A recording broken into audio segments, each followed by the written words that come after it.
सभी युवा साथियों, आप सबको मेरा नमस्कार। साल 2026 का आरंभ आपके जीवन में नई खुशियों का आरंभ कर रहा है। इसके साथ ही जब बसंत पंचमी कल ही गई है, तो आपके जीवन में भी ये नई वसंत का आरंभ हो रहा है। आपको ये समय संविधान के प्रति अपने दायित्वों से भी जोड़ रहा है। संयोग से इस समय देश में गणतंत्र का महापर्व चल रहा है। कल 23 जनवरी को हमने नेताजी सुभाष की जयंती पर पराक्रम दिवस मनाया और अब कल 25 जनवरी को राष्ट्रीय मतदाता दिवस है। फिर उसके बाद 26 जनवरी को गणतंत्र दिवस है। आज का दिन भी विशेष है। आज के ही दिन हमारे संविधान ने जन गण मन को राष्ट्रीय गान और वंदे मातरम को राष्ट्रीय गीत के रूप में अपनाया था। आज के इस महत्वपूर्ण दिन देश के 61,000 से ज्यादा नौजवान जीवन की नई शुरुआत कर रहे हैं। आज आप सबको सरकारी सेवाओं के नियुक्ति पत्र मिल रहे हैं। ये एक तरह से नेशन बिल्डिंग का इनविटेशन लेटर है। ये विकसित भारत के निर्माण को गति देने का संकल्प पत्र है। आप में बहुत सारे साथी देश की सुरक्षा को मजबूत करेंगे, हमारे एजुकेशन और हेल्थ केयर इकोसिस्टम को और सशक्त करेंगे। कई साथी वित्तीय सेवाओं और एनर्जी सिक्योरिटी को मजबूती देंगे, तो कई युवा हमारी सरकारी कंपनियों की ग्रोथ में महत्वपूर्ण भूमिका निभाएंगे। मैं आप सभी युवाओं को बहुत बहुत बधाई और शुभकामनाएं देता हूं। साथियों, युवाओं को कौशल से जोड़ना और उन्हें रोजगार, स्वरोजगार के अवसर देना, ये हमारी सरकार की प्राथमिकता रही है। सरकारी भर्तियों को भी कैसे मिशन मोड पर किया जाए, इसके लिए रोजगार मेले की शुरुआत की गई थी। बीते वर्षों में रोजगार मेला एक इंस्टीट्यूशन बन गया है। इसके जरिए लाखों युवाओं को सरकार के अलग अलग विभागों में नियुक्ति पत्र मिल चुके हैं। इसी मिशन का और विस्तार करते हुए आज देश के 40 से अधिक स्थानों पर यह रोजगार मेला चल रहा है। इन सभी स्थानों पर मौजूद युवाओं का मैं विशेष तौर पर अभिनंदन करता हूं। साथियों, आज भारत दुनिया के सबसे युवा देशों में से एक है। हमारी सरकार का निरंतर प्रयास है कि भारत की युवा शक्ति के लिए देश दुनिया में नए नए अवसर बने। आज भारत सरकार अनेक देशों से ट्रेड और मोबिलिटी एग्रीमेंट कर रही है। ये ट्रेड एग्रीमेंट भारत के युवाओं के लिए अनेकों नए अवसर लेकर आ रहे हैं। साथियों, बीते समय में भारत ने आधुनिक इंफ्रास्ट्रक्चर के लिए अभूतपूर्व निवेश किया है। इससे कंस्ट्रक्शन से जुड़े हर सेक्टर में रोजगार बहुत बढ़े हैं। भारत के स्टार्टअप इकोसिस्टम का दायरा भी तेज गति से आगे बढ़ रहा है।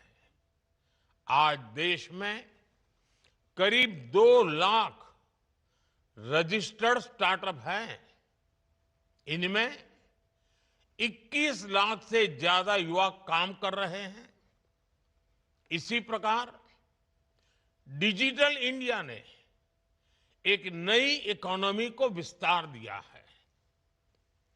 एनिमेशन, डिजिटल मीडिया, ऐसे अनेक क्षेत्रों में भारत एक ग्लोबल हब बनता जा रहा है। भारत की क्रिएटर इकोनॉमी बहुत तेज गति से ग्रो कर रही है। इसमें भी युवाओं को नई नई अपॉर्चुनिटीज मिल रही है। मेरे युवा साथियों, आज भारत पर जिस तरह दुनिया का भरोसा बढ़ रहा है, वो भी युवाओं के लिए अनेक नई संभावनाएं बना रहा है। भारत दुनिया की एकमात्र बड़ी इकोनॉमी है जिसने एक दशक में जीडीपी को डबल किया है। आज दुनिया के 100 से अधिक देश भारत में एफडीआई के जरिए निवेश कर रहे हैं। वर्ष 2014 से पहले के 10 वर्षों की तुलना में भारत में 2.5 गुना से अधिक एफडीआई आया है। और ज्यादा विदेशी निवेश का अर्थ है भारत के युवाओं के लिए रोजगार के अनगिनत अवसर। साथियों, आज भारत एक बड़ी मैन्युफैक्चरिंग पावर बनता जा रहा है। इलेक्ट्रॉनिक्स, दवाएं और वैक्सीन, डिफेंस, ऑटो, ऐसे अनेक सेक्टर्स में भारत के प्रोडक्शन और एक्सपोर्ट दोनों में अभूतपूर्व वृद्धि हो रही है। 2014 के बाद से भारत की इलेक्ट्रॉनिक्स मैन्युफैक्चरिंग में 6 गुना वृद्धि हुई है। 6 गुना। आज ये 11 लाख करोड़ रुपए से अधिक की इंडस्ट्री है। हमारा इलेक्ट्रॉनिक्स एक्सपोर्ट भी 4 लाख करोड़ रुपए को पार कर चुका है। भारत की ऑटो इंडस्ट्री भी सबसे तेजी से ग्रो करने वाले सेक्टर्स में से एक बन गई है। वर्ष 2025 में 2 व्हीलर की बिक्री 2 करोड़ के पार पहुंच चुकी है। ये दिखाता है कि देश के लोगों की खरीद शक्ति बढ़ी है। इनकम टैक्स और जीएसटी कम होने से उन्हें अनेक लाभ हुए हैं। ऐसे अनेक उदाहरण हैं जो बताते हैं कि देश में बड़ी संख्या में रोजगार का निर्माण हो रहा है। साथियों, आज के इस आयोजन में 8,000 से ज्यादा बेटियों को भी नियुक्ति पत्र मिले हैं।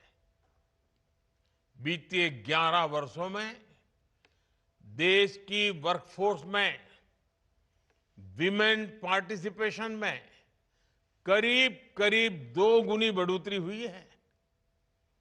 सरकार की मुद्रा और स्टार्टअप इंडिया जैसी योजनाओं का बहुत बड़ा फायदा हमारी बेटियों को हुआ है।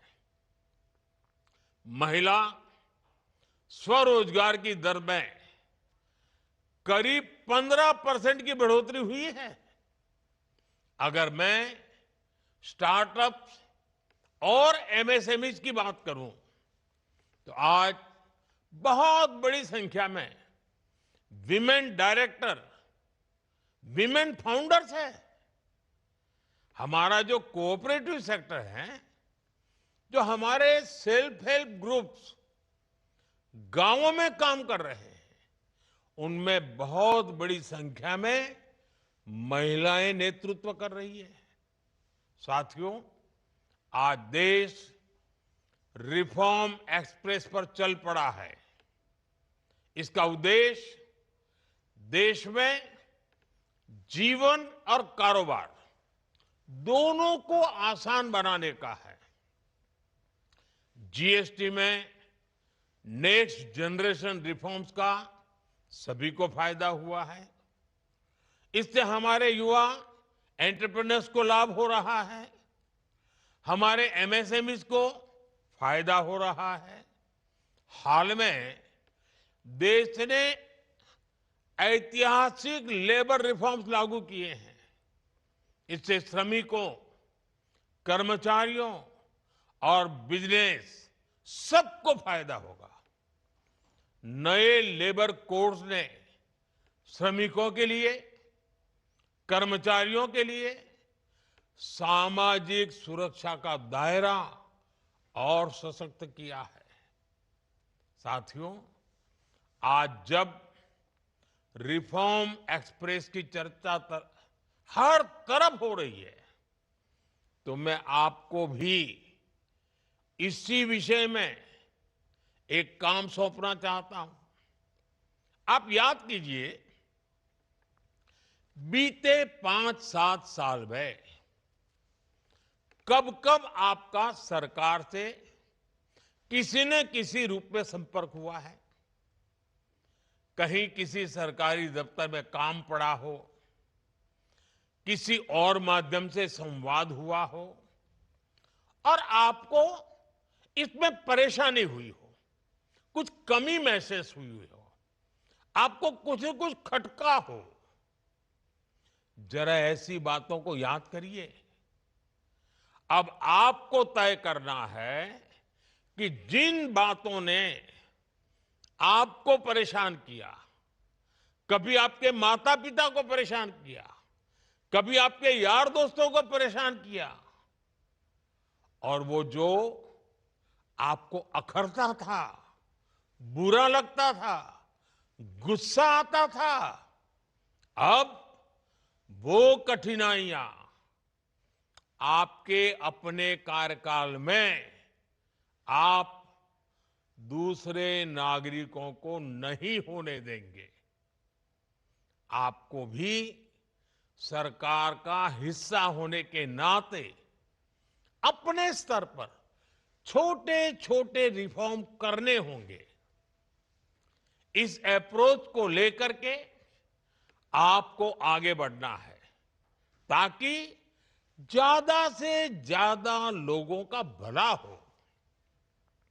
Ease of living, ease of doing business, इसको ताकत देने का काम जितना नीति से होता है, उससे ज्यादा स्थानीय स्तर पर काम करने वाले सरकारी कर्मचारी की नीयत से होता है। आपको एक और बात याद रखनी है तेजी से बदलती टेक्नोलॉजी के इस दौर में देश की जरूरतें और प्राथमिकताएं भी तेजी से बदल रही है। इस तेज बदलाव के साथ आपको खुद को भी अपग्रेड करते रहना है। आप आई गॉड कर्मयोगी जैसे प्लेटफॉर्म का जरूर सदुपयोग करें। मुझे खुशी है कि इतने कम समय में करीब 1.5 करोड़ सरकारी कर्मचारी आई गॉड के इस प्लेटफॉर्म से जुड़कर खुद को नए सिरे से ट्रेन कर रहे हैं, एम्पावर कर रहे हैं। साथियों, चाहे प्रधानमंत्री हो या सरकार का छोटा सा सेवक, हम सब सेवक हैं और हम सबका एक मंत्र समान है। उसमें न कोई ऊपर है न कोई दाएं बाएं है। और हम सबके लिए, मेरे लिए भी और आपके लिए भी, वो मंत्र कौन सा है? नागरिक देवो भव। नागरिक देवो भव के मंत्र के साथ हमें काम करना है। आप भी करते रहिए। एक बार फिर आपके जीवन में ये जो नई वसंत आई है, ये नया जीवन का युग शुरू हो रहा है और आप ही के माध्यम से 2047 में विकसित भारत बनने वाला है। आपको मेरी तरफ से बहुत बहुत शुभकामनाएं। बहुत बहुत धन्यवाद।